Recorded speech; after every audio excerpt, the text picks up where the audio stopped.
भारत की बात बताता हूं मैं। पहली खबर, ईरान अमेरिका जंग के 22वें दिन युद्ध का नया मोर्चा खुल गया है। तस्वीरें दिखाने जा रहे हैं और आपको अपडेट करने जा रहे हैं। शुरू करिए, क्योंकि ईरान ने मिडिल ईस्ट से दूर डोनाल्ड ट्रंप के समुद्री किले पर कर दिया है अटैक और घबरा गए हैं डोनाल्ड ट्रंप।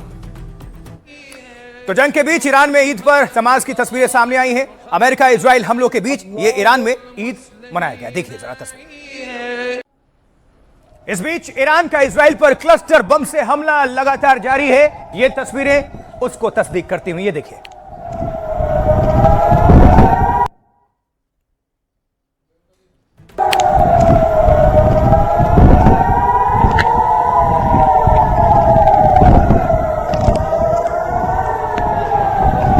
लगातार क्लस्टर बम का उपयोग कर रहा है और दहला रहा है। बिल्कुल, ये तस्वीरें देखिए जरा।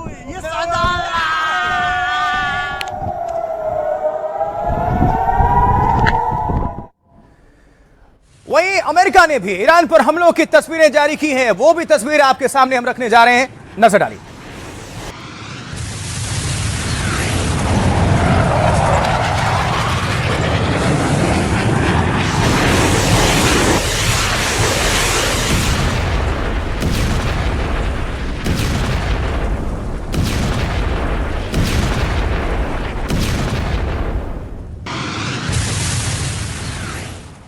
और साथ ही साथ इजराइल ने भी ईरान के शहरों में ताबड़तोड़ हमले कर दिए हैं। पूरा इलाका थर्रा उठा है और सिर्फ धुआं धुआं ही नजर आ रहा है। देखिए,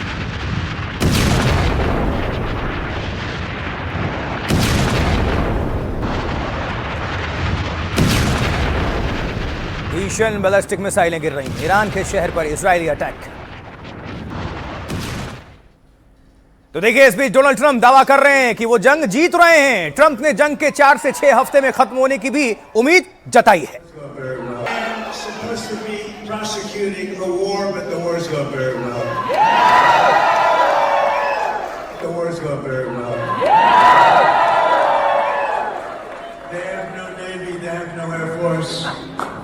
They have no anti-anything. We can fly. The anti-aviation stuff is amazing, but this isn't working too well. Everyone got shut up. तो ट्रंप दावा कर रहे हैं हम जीत रहे हैं जंग 4 से 6 हफ्ते। अगर 4 हफ्ते मान ले तो लगभग 1 महीने और 6 हफ्ते मतलब लगभग 1.5 महीने। मतलब इतना अभी अंदाजा लगा लीजिए, चलेगा। सुप्रीम कमांडर अब हर दिन सुर्खियों में है।